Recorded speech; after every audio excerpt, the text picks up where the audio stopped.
Selamat siang hadirin dan juga jajaran OPD serta kepala dinas atau yang mewakili. Saya ucapkan juga selamat siang tentunya untuk Anda pemirsa dimanapun Anda berada. Assalamualaikum warahmatullahi wabarakatuh. Waalaikumsalam warahmatullahi wabarakatuh. Ya, hadirin dan pemirsa yang berbahagia, peringatan Hari Anti Narkotika Internasional atau HANI tahun 2020 kali ini diselenggarakan dengan situasi yang berbeda dibandingkan dengan tahun-tahun sebelumnya dikarenakan adanya pandemi COVID-19 yang melanda Indonesia bahkan di seluruh dunia tentunya.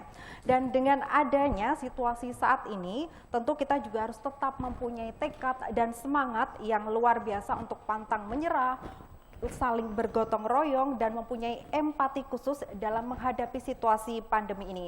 Sehingga di tahun ini peringatan HANI tahun 2020 diselenggarakan dengan menggunakan teknologi secara virtual dengan tetap disiplin menjaga protokol kesehatan, namun tentunya diharapkan tidak mengurangi kekhidmatan dan tujuan mulia dalam memberantas narkoba di Indonesia. Nah, dalam kesempatan yang sangat berbahagia ini, izinkanlah saya Astia Nifa menemani Anda di edisi Jumat 26 Juni 2020 dalam acara Bincang-Bincang bersama BNNK Nganjuk dalam rangka Hari Anti Narkotika Internasional 2020, hidup 100% sadar, sehat, produktif dan bahagia tentunya. Dan tentunya untuk Anda hadirin dan juga pemirsa dimanapun Anda berada, acara ini akan disiarkan secara langsung oleh media Bayu TV dan Ersal FM sebagai lembaga penyiaran publik lokal Kabupaten Nganjuk.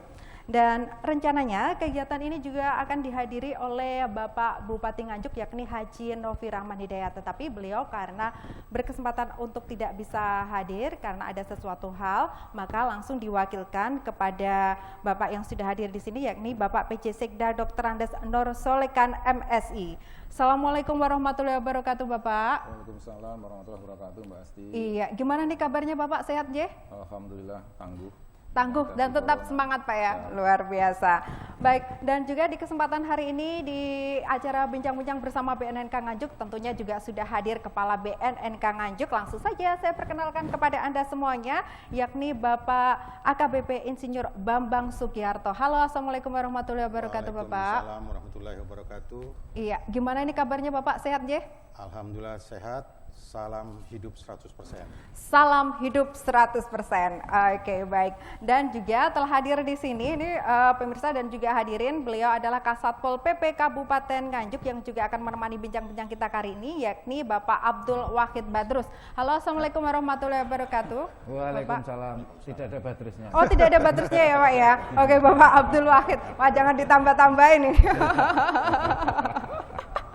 Oke, baiklah. Tentunya di kesempatan yang berbahagia ini kita di edisi Bincang-Bincang ini kita akan membahas mengenai Hari Anti Narkotika Internasional, hidup 100% sadar, sehat, produktif dan bahagia. Baik, saya ke Pak Bambang dulu. Pak Bambang, sesuai dengan tema HANI 2020 ini yang tentunya juga berbeda ya setiap tahunnya. Apa Pak pesan yang ingin disampaikan 100% new normal? Ini pesan yang ingin disampaikan kepada hadirin ini seperti apa?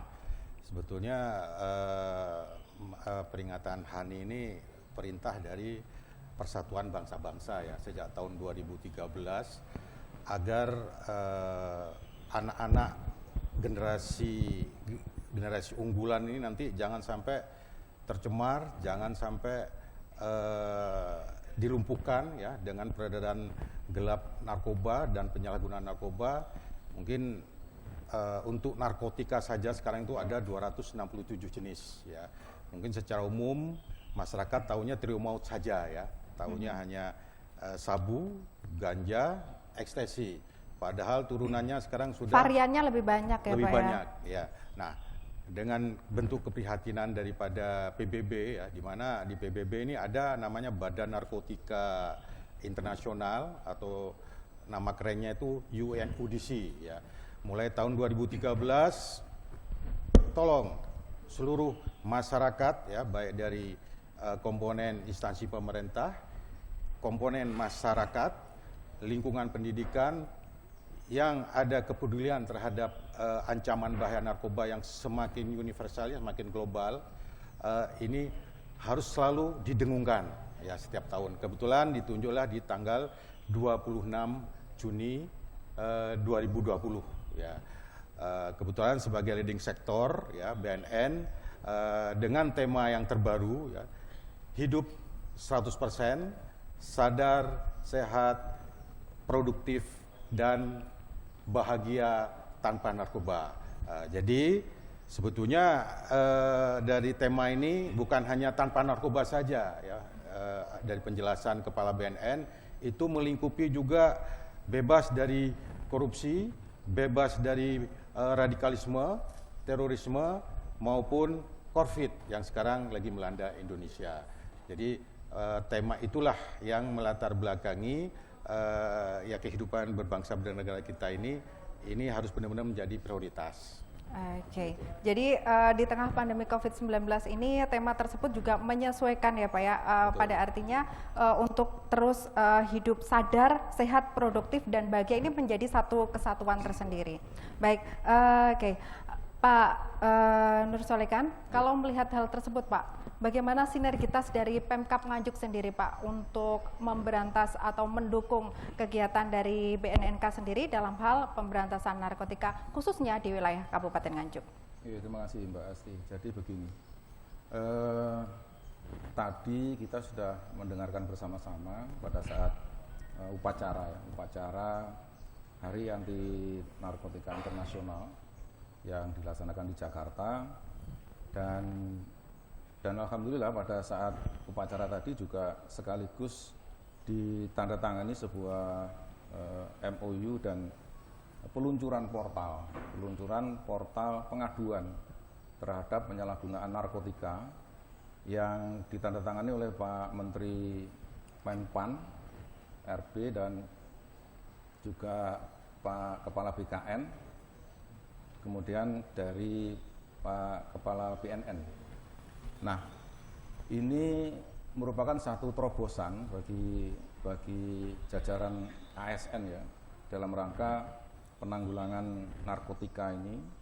Yang jelas dengan adanya peluncuran portal ini dengan bersama 13 kementerian, tentunya perhatian pemerintah terhadap penyalahgunaan narkotika ini sudah dalam tanda kutip ini pasti sudah menyerang ke tingkat ASN, sehingga peredaran yang semakin mungkin tidak terkendali ya saat ini, sehingga muncullah alternatif untuk mencegah itu yang dikelola oleh pemerintah dengan 13 kementerian ini yang tadi sudah diluncurkan seperti itu, dan tentunya ini juga menindaklanjuti dari Permendagri 12 tahun 2019 tentang pencegahan penyalahgunaan narkotika yang insya Allah untuk pemerintah daerah ini kita sedang menggodok implementasi dari Permendagri tersebut, dan juga sekaligus nanti kami akan mencoba untuk berdiskusi dengan para pemangku kebijakan di bidang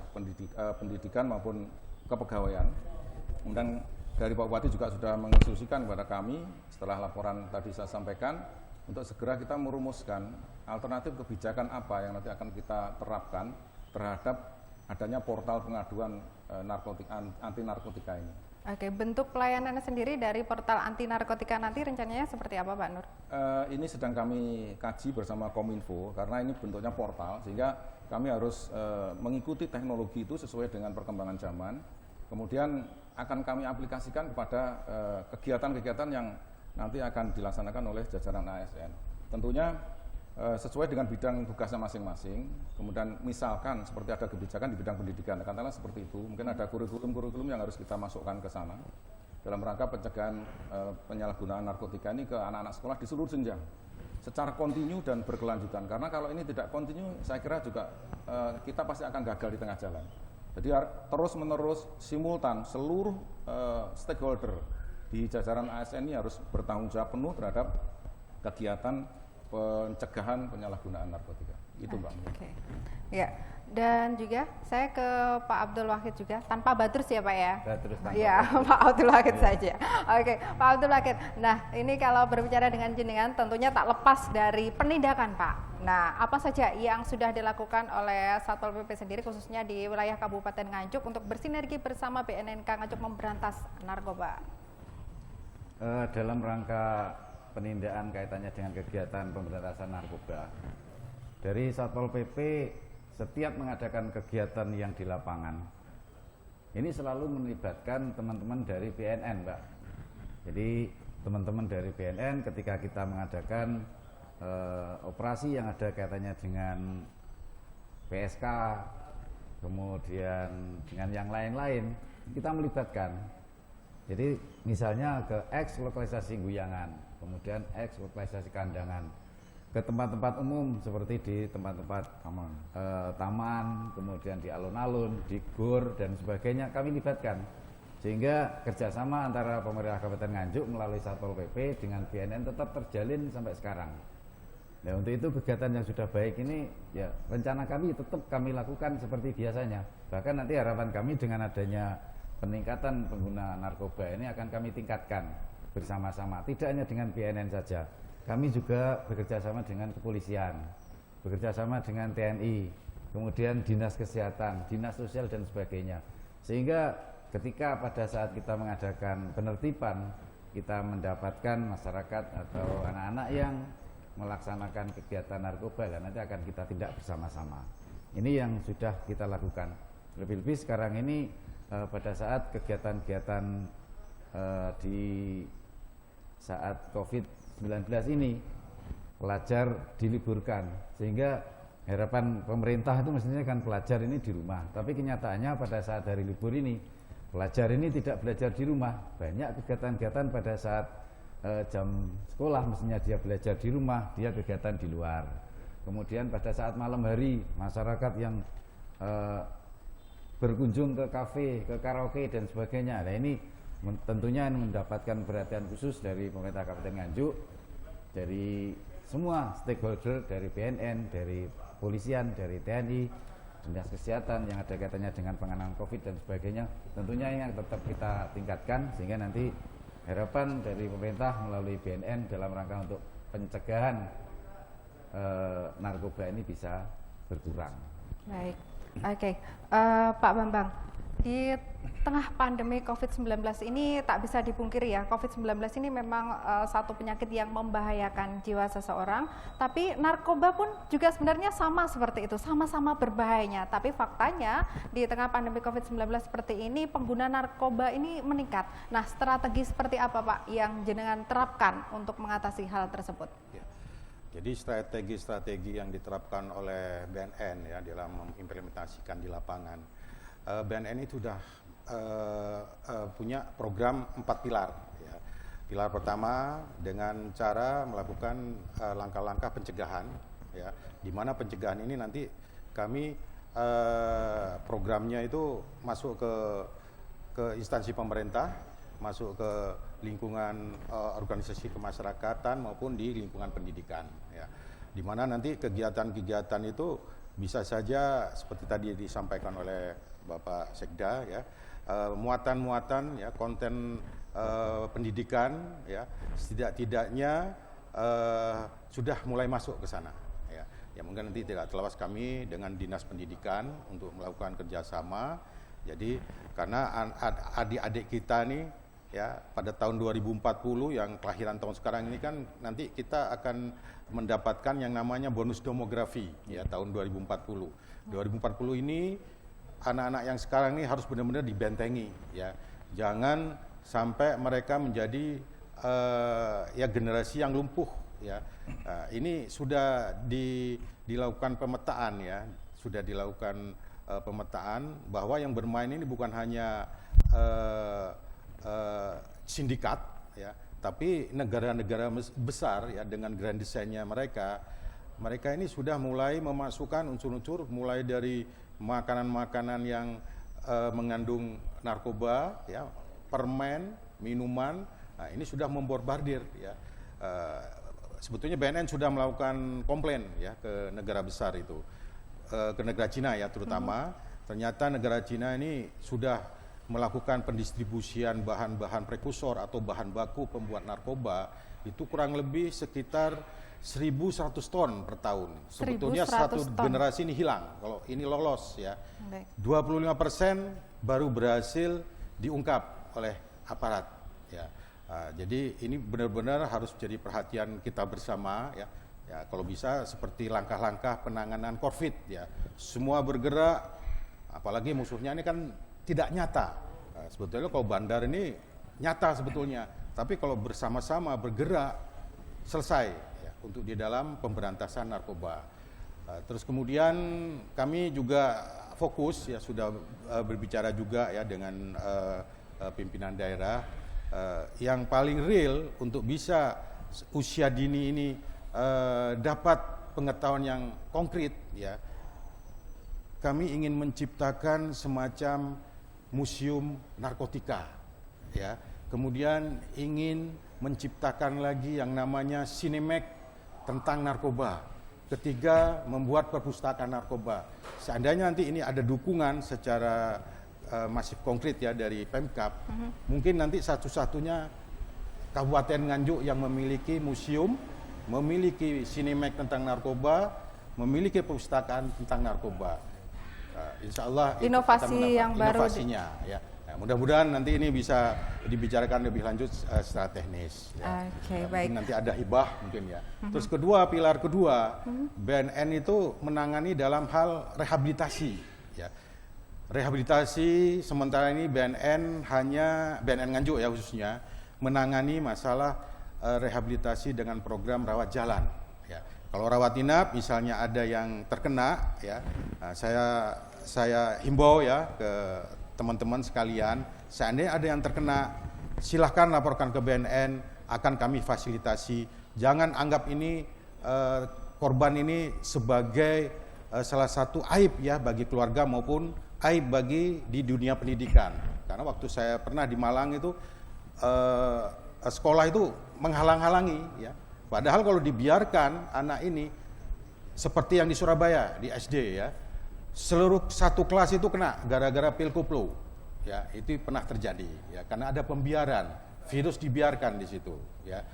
Jadi rehabilitasi BNN tidak akan menempuh langkah-langkah kriminalisasi, tidak ya, justru BNN akan menempuh langkah-langkah humanis ya dalam rangka menyelamatkan dan mengamankan masa depannya anak-anak ini ya. Itu salah satu program rehabilitasi.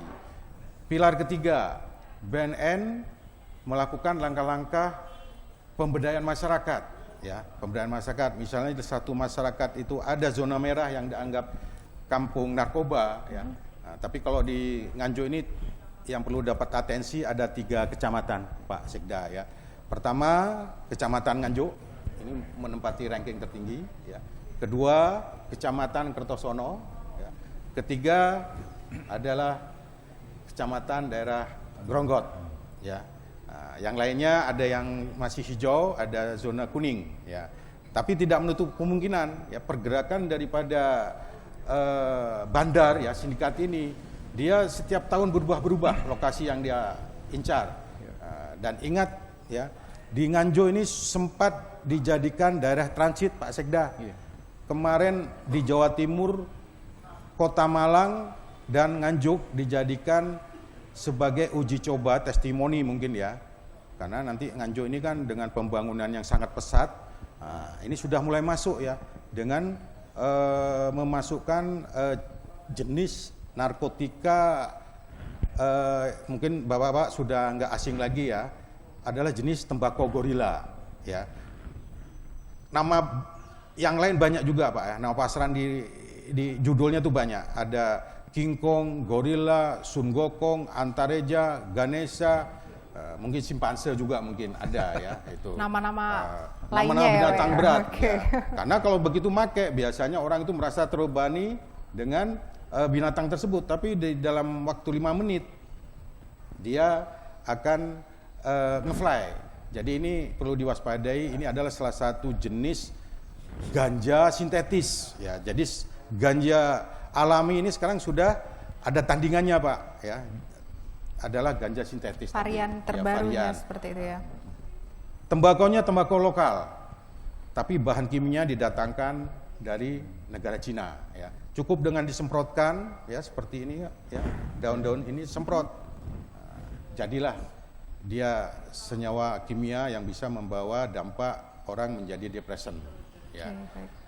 Jadi sekarang metamorfosis, ya, kemudian dinamisasi di dalam membuat turunan narkoba semakin pesat. Oke. Ya. Pilar keempat, BNN melakukan langkah penindakan. Ya. Kebetulan alhamdulillah kemarin saya dapat mengungkap sekitar 35 gram antar lintas Jawa Timur. Ya. Kami dapat kemarin di KM 626 di daerah Saradan. Ya.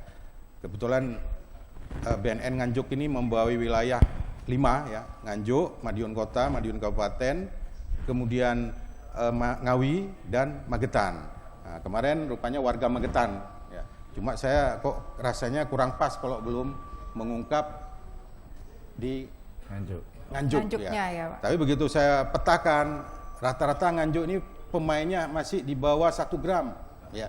Kalau sudah di bawah 1 gram, ya, itu rata-rata adalah pemain-pemain korban, ya, pengguna, bukan sebagai seorang pengedar, bukan seorang kurir.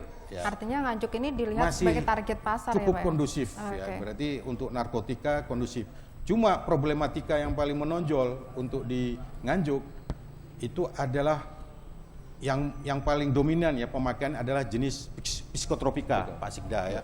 Nah, contoh psikotropika ini adalah pil koplo, ya, pil double L atau pil anjing gila, ya. Ini adalah psikotropika di mana BNN sementara belum bisa melakukan penindakan ke arah yang kriminal narkoba psikotropika. BNN sementara hanya bisa mengungkap untuk narkotikanya saja, Pak. Ya, nah, itu aja, ya, narkotika pemberantasan. Kemudian di bidang pemberantasan kami akan melakukan pengecekan terhadap rekeningnya, transaksi yang ada di rekeningnya mereka. Nah, kemarin waktu saya ungkap pakai rekening BCA muncul angka 300 juta, ya. Nah, ini masih kami kembangkan, ya, supaya nanti di rekening ini akan diketahui alurnya kemana siapa saja, ya. Nah, supaya dia punya modal dengan tindak pidana pencucian uang, mereka harus dimiskinkan, jangan sampai bisa mengendalikan lagi, ya. Jadi 4 pilar ini, ya, menjadi strateginya BNN. Nah, sementara ini kami hanya ingin fokus untuk pencegahannya, terutama di lingkungan anak-anak didik, ya. Baik. Dengan yang konkret 3 cara tadi mungkin yang lebih efektif, ya. Dengan Baik. cara kami melakukan koordinasi dengan Dinas Pendidikan, Pak Sekda. Kalau fasilitas ini disiapkan, nanti Dinas Pendidikan membuat semacam surat edaran ke sekolah-sekolah supaya bisa mengikuti edukasi tentang pengetahuan narkotika itu seperti apa, ya. Di museum itu nanti akan dibuatkan contoh-contoh 267 jenis narkotika. Tapi mudah-mudahan bukan terus dicari nanti, ya, sama anak sekolah itu. Paling tidak tapi nanti ada mengetahui efeknya, jenis-jenisnya seperti itu, ada ya, Pak? bentuknya, kemudian efeknya seperti apa, ya. Nah, nanti di situ diseret lagi, nanti ada ancaman hukumannya, pasalnya sekian, karena masing-masing narkoba ini ada ancamannya masing-masing, ya, di situ. Kalau BNN untuk bisa menyentuh ke lingkungan pendidikan 5 tahun nggak akan selesai, ya, karena BNN Nganjuk masih serba terbatas, ya, personel sangat terbatas, anggaran terbatas, berarti kami perlu sinergitas dengan Pemda. Dari APBD bisa kita kerjasamakan. Jadi masuk ke sekolah-sekolah, kami serba kerepotan jarak jangkaunya, ya. Kalau di sini kan ada 20 kecamatan. Ya. SD saja kalau nggak salah ada 1000, ya, Pak Yasin, lebih. 540, ya. Kami tidak berdaya. Apalagi kalau di dalam tengah setahun. situasi pandemi seperti ini, ya, Pak, ya. Seperti pandemi. Mungkin satu-satunya kita buat sistem yang lebih praktis, ya. Ini mungkin yang akan bisa menjawab supaya usia-usia dini sudah mengenal tentang ancaman bahaya narkoba. Mungkin itu harapan saya dari BNN. Terima kasih. Ya. Oke, menarik sekali. Berdasarkan tadi yang sudah diungkapkan oleh Pak Bambang, bahwasanya inovasi ini tidak hanya wajib dilakukan oleh kita, maksudnya seluruh dinas dan juga tentunya dari masyarakat sendiri, tetapi ternyata inovasi ini juga terus dilakukan oleh bandar-bandar yang mencari mangsa ya Pak ya. Nah, bagaimana Pak Nur Solekan menanggapi hal tersebut Pak? Baik, terima kasih Mbak Asti. Jadi ini menarik apa yang disampaikan oleh Pak Kepala BNN Kabupaten Nganjuk ini. Ada 3 terobosan tadi ya. Ada 3 terobosan. Yang pertama, nanti akan kerjasama dengan pemerintah daerah ini dalam rangka menyiapkan, mungkin ini baru satu-satunya di Indonesia, tentang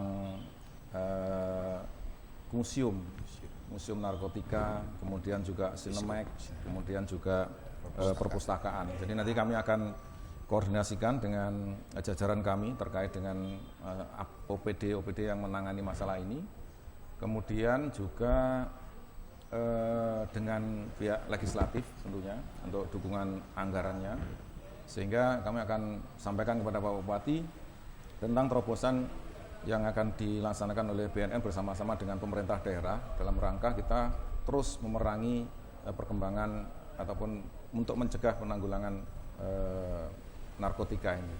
Dan perlu saya sampaikan juga Mbak Asti bahwa mungkin sudah beberapa tahun yang lalu bahwa di Kecamatan Nganjuk ini juga punya inovasi-inovasi bersama dengan RT dan RW dan desa serta kelurahan. Ini di sana ada lomba RT cantik bersih narkoba kalau tidak salah seperti itu, dan itu setiap tahun terus kita berbenah, dan Pak Bupati secara khusus memang memiliki atensi yang cukup besar terhadap penanggulangan narkotika ini, dan upaya-upaya ataupun inovasi-inovasi ini sangat diperlukan bagi pemerintah daerah untuk terus mengembangkan bagaimana kebijakan-kebijakan tentang penanggulangan ini akan bisa berjalan secara simultan bersama-sama dengan BNN. Nah, mungkin apa yang disampaikan oleh Bu Asti tadi bahwa yang namanya bandar ini kan juga berinovasi secara terus-menerus. Makanya pemerintah daerah, Pak Bupati sudah menetapkan, nanti akan ditetapkan melalui Perbub dan Perda tentang kawasan industri Nganjuk. Yang ini juga kita harus mengantisipasi supaya di dalam rangka kita mengejar ketertinggalan di bidang industri ini, kemudian kita menata sedemikian rupa kawasan industri itu, sekaligus nanti kami akan berkonsultasi juga dengan Pak Bambang, Pak BNN, bagaimana menetapkan master plan tentang kawasan industri Nganjuk ini menjadi sebuah kawasan industri yang aman dari serangan-serangan bandar narkoba. Karena bagaimanapun juga dengan adanya kawasan industri kan tentunya kehidupan yang ada di sana akan modern, kemudian juga tata kelola kehidupan di situ juga akan mengikuti perkembangan zaman secara modern. Sehingga perlu diantisipasi sedemikian rupa tata letak atau master plan yang akan dibuat oleh pemerintah daerah ini nantinya juga akan kita kemas secara baik supaya nanti di dalam perkembangannya kita bisa mengantisipasi tidak sampai terjadi ledakan terhadap penyalahgunaan narkoba di Kabupaten Nganjuk. Baik. Nah, itu salah satunya seperti itu, Mbak. Oke, baik. Dan juga sebelum kita lanjutkan bincang-bincang kita kali ini, untuk Anda hadirin serta juga pemirsa dimanapun Anda berada, sesaat lagi kita akan melihat bersama tayangan video beberapa pertanyaan yang sudah kita rangkum dari masyarakat Nganjuk terkait Hari Anti Narkotika Internasional 2020. Halo, selamat siang Pak Bupati dan Pak Kepala BNNK. Nama saya Joko. Saya sering melihat anak-anak usia sekolah, khususnya di tengah pandemi COVID-19, makin banyak yang nongkrong khususnya di daerah pinggiran kota Nganjuk. Jika melihat aktivitas mencurigakan yang menjurus pada narkoba, apa yang harus dilakukan pertama kali? Lalu bagaimana usaha dari BNNK bersama PMK Nganjuk melihat fenomena tersebut? Terima kasih. Bismillahirrahmanirrahim. Assalamualaikum warahmatullahi wabarakatuh. Yang saya hormati Bapak Bupati Kabupaten Nganjuk dan juga Bapak Kepala Badan Narkotika Nasional. Perkenalkan, kami Aan Haryanto, Kepala Sekolah SD Aisyah 1 Nganjuk. Selaku pendidik Bapak, kami menaruh harapan besar kepada pemerintah untuk sinergi bersama sekolahan-sekolahan, yakni untuk melakukan atau memperkenalkan macam-macam narkoba dan juga bahaya narkoba. Mengenalkan kepada masyarakat tentang narkoba ini, supaya generasi muda terhindar dari narkoba atau barang haram tersebut. Pertanyaan kami Bapak, menurut BNN, bagaimana pencegahan yang paling efektif terhadap bahaya narkoba tersebut? Dan apa yang sudah dilakukan BNN untuk menangani hal-hal tersebut? Dan yang kedua, apa langkah pemerintah untuk menyelamatkan generasi muda yang bebas dari narkoba? Maka besar harapan kami Bapak dari pemerintah maupun BNN sebagai leading sektornya untuk roadshow keliling ke sekolah-sekolahan memperkenalkan narkoba, bahaya narkoba. Karena sekarang permen pun di situ sudah dicampur dengan narkoba, pulpen juga sudah dicampur dengan narkoba. Begitulah bangsa kita. Dan akan jadi apa generasi pemuda kalau mereka sudah kecanduan dengan narkoba? Maka besar harapan kami Bapak selaku pendidik, kami mohon dari BNN dan juga dari pemerintahan sinergi dengan sekolahan-sekolahan untuk menyelamatkan generasi bangsa. Assalamualaikum warahmatullahi wabarakatuh.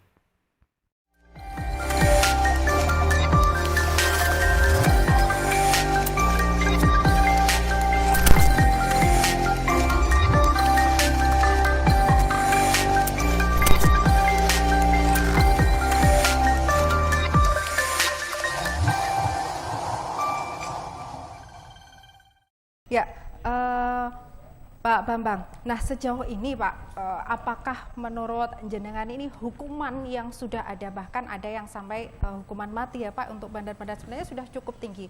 Tetapi faktanya peredaran narkotika ini terus saja meningkat. Nah, sebenarnya ini yang salah di bagian mananya sih Pak, kalau menurut jenengan sendiri? Jadi bentuk keprihatinan kami ya, tes. Ya. Jadi bentuk keprihatinan daripada BNN ya. Sebetulnya ini yang sudah terjerat di dalam lapas ya. Itu rata-rata yang menghuni di sana itu sebagian besar adalah para korban. Ya. Korban ini yang biasanya kriterianya diperdaya, dipaksa ya. Diperdaya, dipaksa dan ya istilahnya dia tanpa tahu dimanipulasi ya. Gitu ya Pak ya. Dimanipulasi ya.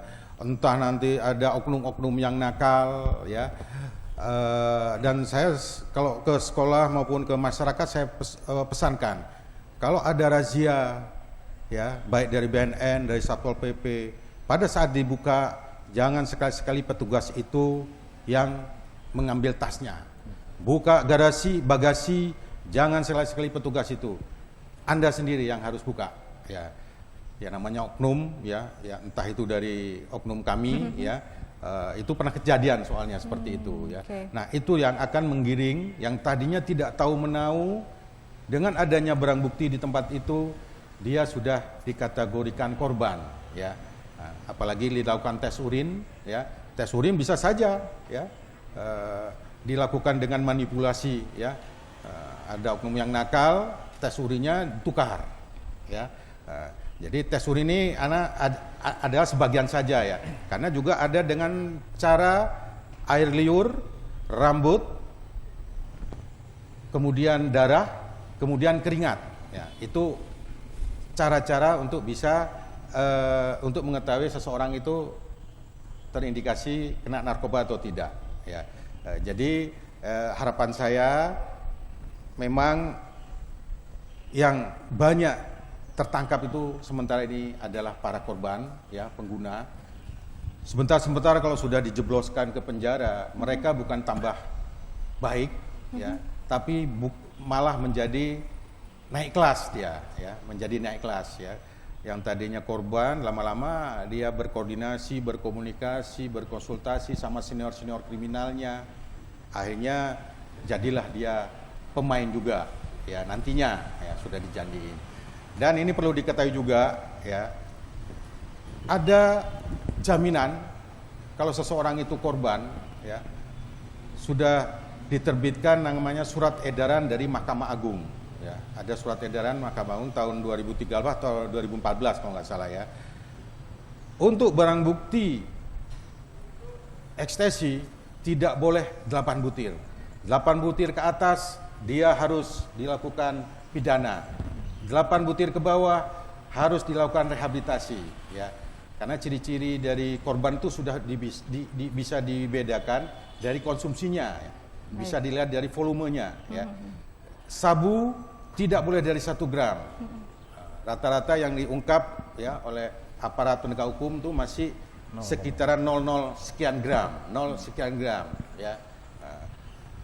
Kemudian ganja tidak boleh dari 5 gram, ya. Nah, itu salah satu contoh jenis narkotik yang sudah ada jaminan kalau dia korban jangan diupayakan harus masuk ke lapas. Ya. Nah, ini yang harus diberi pengertian ya ke masyarakat gitu. Dan kami juga sering menerima misalnya ada tangkapan dari Polres ya untuk dilakukan rehabilitasi, ya kami layani dengan melibatkan tim TAT, tim asesmen terpadu. Di situ ada kejaksaan, ada dari Dinas Kesehatan, ada dari BNN, ada juga dari kepolisian. Nah, untuk bisa menentukan yang bersangkutan ini punya riwayat hukumnya bagaimana, kriminalnya gimana, riwayat kesehatannya gimana, psikologisnya gimana, itu harus dijadikan dasar untuk memberi keputusan ke pengadilan. Jadi hakim yang nanti akan memvonis yang bersangkutan ini harus benar-benar objektif. Ya. Kalau memang dia harus direhabilitasi, direhabilitasi. Ya.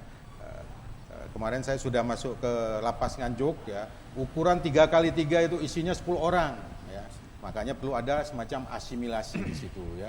10 orang berjejal-jejalan seperti itu. Ya. Dan ini hampir permasalahan lapas ya bagi korban ini cukup banyak ya di Indonesia. Ya. Karena rata-rata ya antara 60-70 adalah kejahatan narkoba.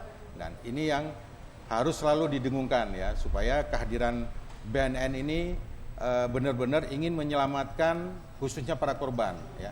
Kalau anak-anak muda yang sudah didata itu kurang lebih sekitar 55.000 ya.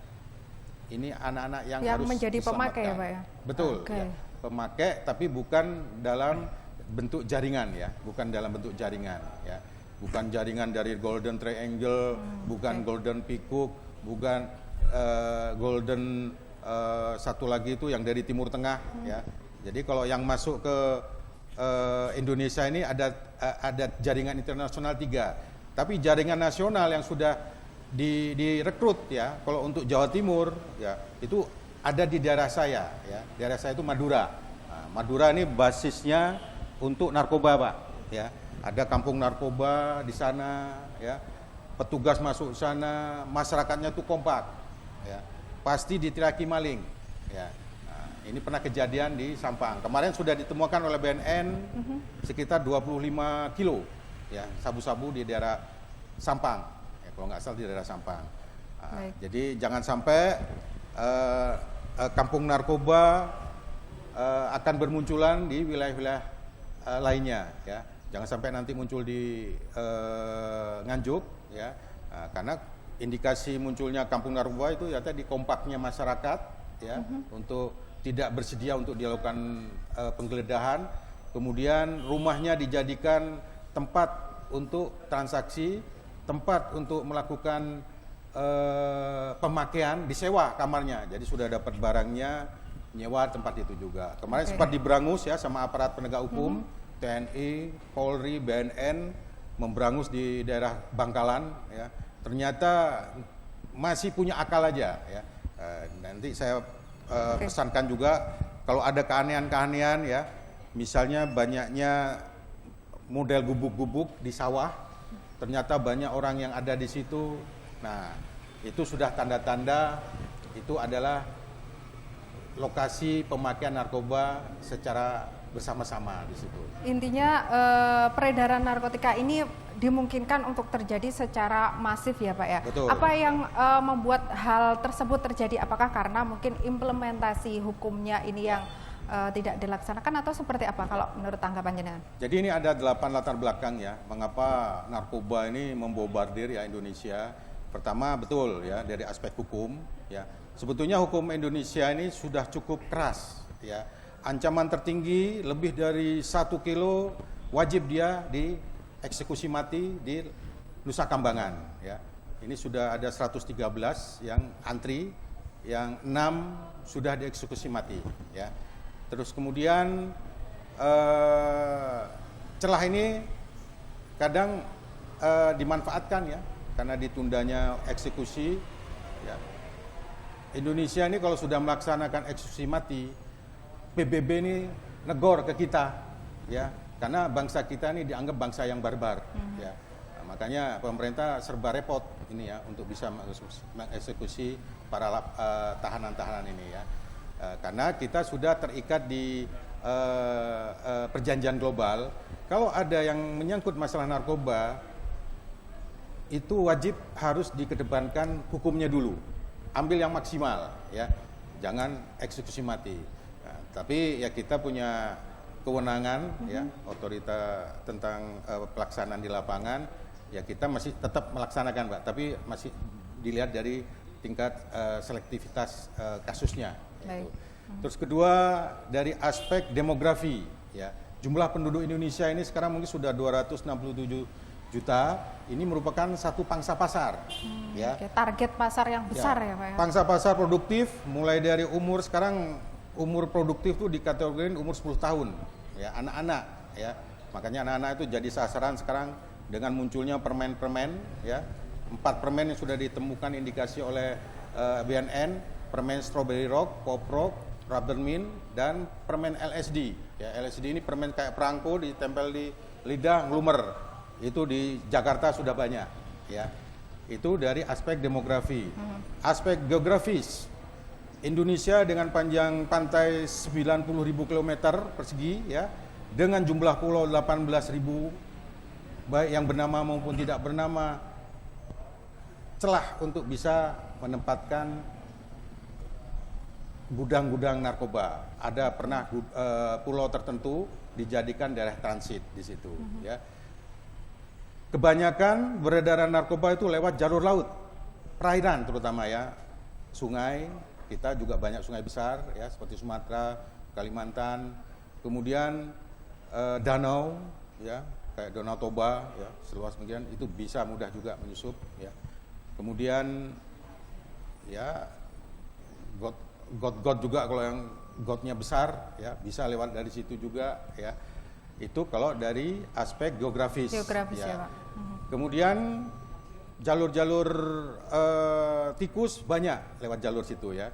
Jalur resminya kan kalau di pelabuhan kurang lebih 250 titik yang resmi, tapi jalur tikus ribuan ya, bisa masuk dari celah mana saja.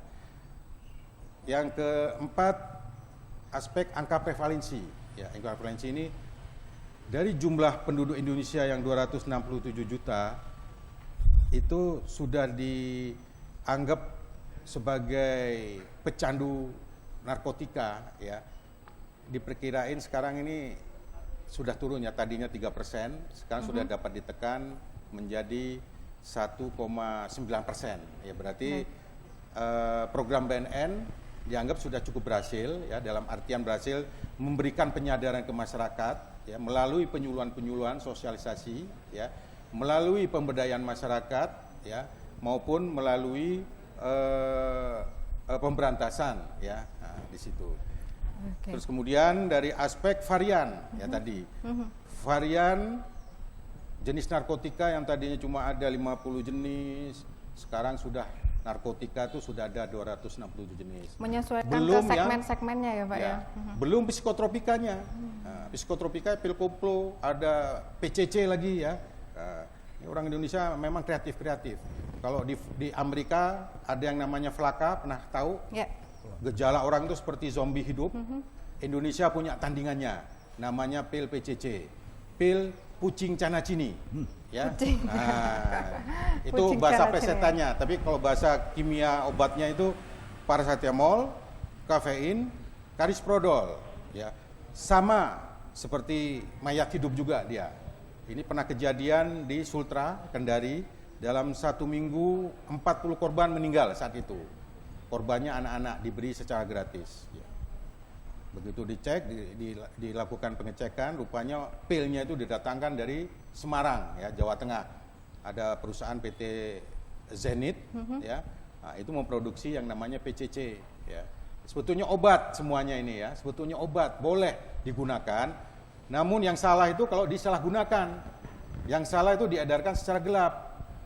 Tanpa ada resep dokter, tanpa ada resep dari para medis. Ini yang menyebabkan maraknya peredaran obat. Disitulah, ya, perlu ada edukasi secara dini bagi anak-anak didik. Ya. Terus berikutnya dari aspek kekayaan yang serba instan. Kalau jualan narkotika, ya, mendatangkan narkotika dari Tiongkok per gram itu cuma 20.000. Myanmar sekarang jadi tandingannya dengan 15.000 bisa didapatkan sabu-sabu, ya, itu sabu-sabu, ya. Begitu masuk ke Indonesia per gram kira-kira berapa, Pak? Tahu enggak harganya? Belum pernah, Pak. Oh, pernah. Kalau tahu berarti pernah beli, ya. Belum pernah beli. 1.500.000. Coba. Nah, itu salah satu latar belakang kenapa Indonesia dibombardir. Nah, untuk pemakai fanatik, ya, yang paling dominan Aceh itu dengan harga 2 juta masih sanggup beli, ya, walaupun sudah ada ganja di sana, ya. Terus satu lagi, ini ada tanaman yang BNN sudah kategorikan adalah tanaman kratum, ya, itu wilayah sebarnya, budidayanya itu ada di Kalimantan Barat, ya. Mudah-mudahan karena di Nganjuk ini sebagai sentra penghasil kayu jati, bentuknya sama seperti kayu jati, daunnya, ya. Nah, jangan sampai ada kamuflase di situ, ya, bentuknya seperti kayu jati. Daun kecubung di sini juga banyak, ya, itu juga masuk narkotika, ya. Bentuknya tanamannya seperti trompet, ya. Nah, ini harus diwaspadai juga, terutama jenis narkotika yang alamiah, ya. Jadi narkotika bentuknya itu alamiah, semi sintetis maupun yang sintetis. Semi sintetis ini gabungan antara alamiah sama sintetis, ya. Nah, jadi makin maraknya, ya, makin bertransformasi, bermetamorfosis, ya, karena kemajuan teknologi. Baik. Nah, mungkin itu aja yang bisa kami jelaskan. Jadi ini tantangan yang sangat luar biasa yang tidak mungkin bisa dihadapi oleh BNNK sendiri, ya, Pak, ya. Tentunya ini sinergitas dari semua pihak, dan ada yang menarik di sini bahwasanya kita di semua pihak ini, mulai dari orang tua, mulai dari skup yang paling kecil yakni keluarga, juga harus mempunyai pengetahuan tersebut, ya, Pak, ya. Tentunya inovasi-inovasi apa sih yang ada saat ini, jadi tahu ketika mungkin anaknya atau saudaranya dan lain sebagainya menjadi seorang pecandu narkotika. Baik, saya ke Pak Kasat Pol PP ini, Pak Abdul Wahid. Pak, ini terkait dengan skala yang lebih kecil di Kabupaten Nganjuk sendiri, sebelum adanya penindakan sendiri, apa sih, Pak, yang sebenarnya bisa dilakukan oleh masyarakat sendiri untuk menghindari peredaran narkotika yang inovasinya ini semakin luar biasa? Dalam rangka untuk menghindari penggunaan narkotika apa narkoba, ya? Narkotika. Jadi yang pertama, terutama dari pihak keluarga, harus memberikan informasi kepada keluarganya sendiri, misalnya kepada anaknya, kepada suami atau istrinya. Juga tidak menutup kemungkinan karena di Kabupaten Nganjuk ini juga banyak pondok-pondok, dan sekarang ini banyak juga pondok-pondok yang dipakai untuk kegiatan narkotika juga. Sehingga dalam rangka pencegahan ini, sosialisasi yang harus dilakukan melalui dinas pendidikan, anak-anak sekolah, mungkin nanti pada saat kegiatan kalau tidak ada corona ini, mungkin pada saat siswa baru. Jadi dulu pernah kami melakukan bersama-sama dengan BNN pada saat kegiatan penerimaan siswa baru, MOS, masa orientasi siswa, ini bisa diisi dengan kegiatan-kegiatan, salah satunya adalah narkotika. Kemudian pada saat kegiatan safari Ramadan, ini juga bisa kita memasukkan materi dari narkotika, mungkin dari BNN, dari Dinas Kesehatan dan sebagainya, dari Satpol PP maupun dari dinas-dinas lain, dalam rangka untuk memberikan informasi kepada lingkup yang ada di pendidikan. Tidak menutup kemungkinan yang sekarang ini yang lagi marak adalah tempat-tempat yang ramai ini yang juga harus kita adakan patroli. Jadi dalam rangka untuk pencegahan pengedaran narkotika yang ada di Kabupaten Nganjuk, patroli ini harus kita tingkatkan. Lebih-lebih yang disampaikan oleh Pak Sekda maupun Pak Kepala BNN. Ini kan di Nganjuk juga bentar lagi akan ada banyak pabrik-pabrik.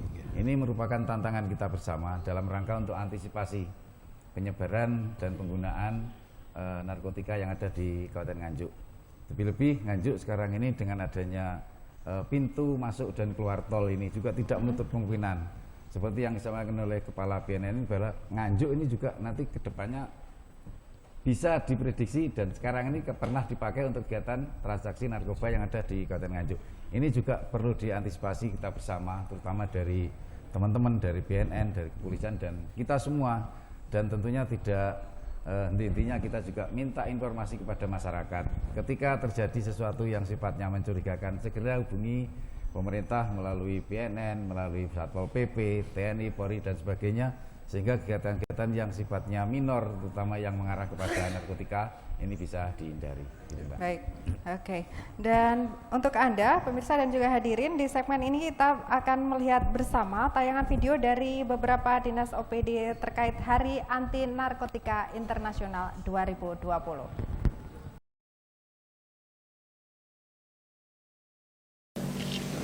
Assalamualaikum warahmatullahi wabarakatuh. Saya Letnan Kolonel Kavaleri Joko Wibowo, Komandan Kodim 0810 Nganjuk, melalui momentum peringatan Hari Anti Narkotika Internasional 2020 ini, mari kita jaga generasi penerus kita agar jauh dari pengaruh narkoba.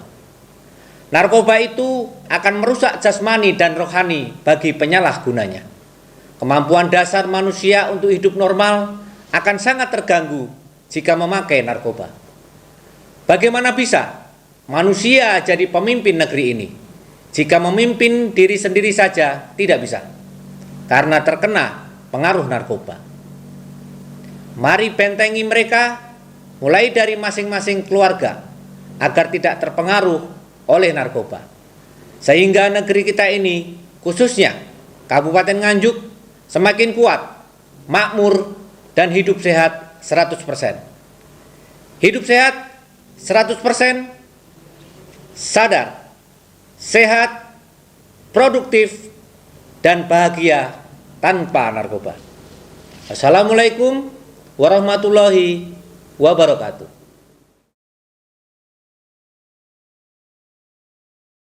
Assalamualaikum warahmatullahi wabarakatuh. Salam sejahtera, saya Slamet Basuki, Kepala Dinas Komunikasi dan Informatika Kabupaten Nganjuk. Saudara-saudara, setiap hari kita mendapatkan informasi dari berbagai macam media tentang kasus penyalahgunaan narkotika dan korban-korbannya. Setiap hari kita dapatkan informasi itu. Tentu ini menggugah kita untuk bersama-sama melawan bahaya dan dampak narkotika yang sudah masuk di lingkungan kita. Oleh karena itu, dengan peringatan Hari Anti Narkotika tahun 2020 ini, mari bersama-sama kita perangi narkotika yang ada di lingkungan kita masing-masing. Kita jaga diri sendiri, keluarga kita, tetangga, sahabat-sahabat kita dari pengaruh buruk narkotika.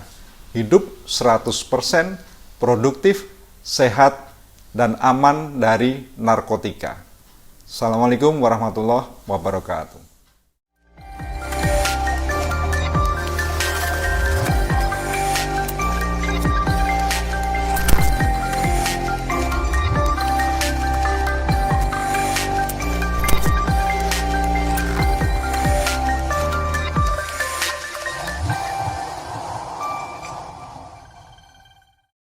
Dan sesaat lagi kita akan menutup perjumpaan kita kali ini. Namun sebelum kita menutup perjumpaan kita kali ini, monggo dari Pak Abdul Wahid, mungkin ada yang ingin disampaikan pesan dari rangkuman perjumpaan kita hari ini.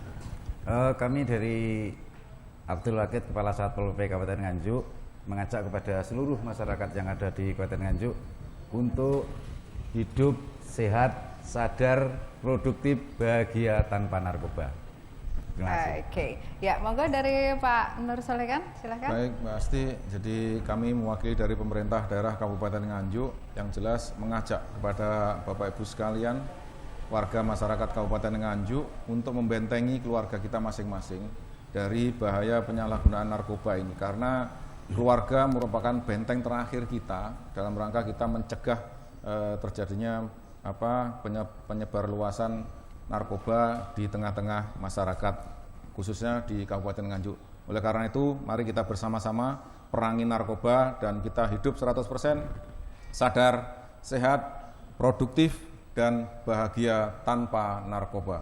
Oke, sebagai penutup monggo silakan Pak Baik, Bambang. terima kasih pada kesempatan memperingati Hari Anti Narkotika Internasional ini ya, dengan tema hidup 100% ya.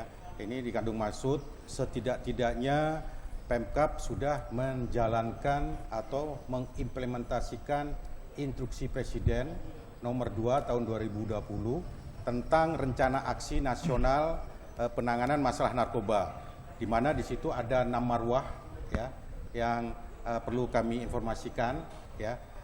Satu, setidak-tidaknya dengan kegiatan ini Pak sudah bagian daripada sosialisasi Pak ya. Sudah kami sampaikan kepada kepala-kepala dinas ya. Kemudian kedua, mungkin nanti kalau ada program lanjutan Pak, perintah dari Inpres itu harus ada tes urin Bapak. Oke, tes urin ya. Sesuai kemampuan aja Pak. Yang penting ada action. Kira-kira berapa yang untuk dilakukan testimoni atau sampling. Terus ketiga, membentuk regulasi Bapak ya. Regulasi mungkin tadi sudah terwakili Pak tadi tentang deklarasi bersama, tapi perlu ditingkatkan lagi dalam bentuk perbub Bapak. Kalau perda tentang penanganan masalah narkoba sudah diterbitkan oleh DPRD Nganjuk, ya. Sudah ada payung hukumnya. Terus keempat, membuat semacam satgas Bapak, ya. Satgas mungkin cukup nanti di setiap OPD, mungkin di tingkat bupati, mungkin kami melekat nanti di sana ya. Cukup 4 orang saja di situ ya. Ada ketua, wakil ketua, sekretaris sama anggota. Mungkin di masing-masing OPD kami hanya menghimbau saja, pada intinya nanti kalau membentuk satgas kami siap untuk menjadi salah satu advokasi nanti untuk memberikan pendampingan di situ ya. Terus selanjutnya melakukan pendataan ya terhadap kawasan-kawasan yang dianggap zona merah terhadap penyebaran narkoba yang ada di Nganjuk. Dan selanjutnya yang kedua, pesan kami karena ini ada wabah ya atau pandemi COVID-19, saya pesankan kalau ingin hidup 100% jangan sekali-sekali percaya ya dengan munculnya herbal-herbal, obat-obat kimia ya yang mengatasnamakan bahwa obat ini adalah salah satu mengatasi imun terhadap sebagai penangkal COVID ya. Nah, biasanya ini ibu-ibu yang perlu waspada ya, karena kadang herbal ini bisa dibilang ini obat untuk menghilangkan rasa jenuh ya. Mungkin kena program work from home ya. Jenuh selalu di rumah, nggak kerja-kerja, akhirnya bandar sudah mulai pintar sekarang ya, sudah beredar ya, sudah mempersiapkan strategi-strategi baru ya. Ya saya harapkan jangan sampai salah beli herbal, nggak taunya yang dibeli itu adalah ganja ya. Karena ganja bukan hanya daun ya, biji, ranting, akar ya. Ini bisa dimanfaatkan ya. Contoh, bisa ranting diambil, diberi air panas menyerupai minuman air teh ya. Enak diminum. Ibu-ibu tiba-tiba ngantuk, fly, bawanya tidur, nggak mau makan, wah cocok nih buat melangsingkan tubuh. Nah, ini yang banyak kejadian ya. Nah, jadi waspada di tengah-tengah wabah, jangan terperdaya dengan munculnya obat-obatan alternatif. Mungkin itu aja, Pak. Oke, ya baik hadirin dan juga pemirsa dimanapun Anda berada, tentunya bersama BNNK Nganjuk tanpa terasa kegiatan hari ini acara bersama bincang-bincang bersama dengan BNNK Nganjuk dalam rangka Hari Anti Narkotika Internasional 2020 harus berakhir. Saya Azia Nifa bersama dengan kerabat kerja yang bertugas mengucapkan terima kasih sekali atas perhatian dan juga kehadiran Anda semuanya, dan juga saya mohon maaf apabila ada yang kata-kata yang kurang berkenan di hati Anda semuanya. Kami mohon diri dulu. Wassalamualaikum warahmatullahi wabarakatuh. Hidup 100% sadar, sehat, produktif, dan bahagia. Tepuk tangan untuk kita semuanya.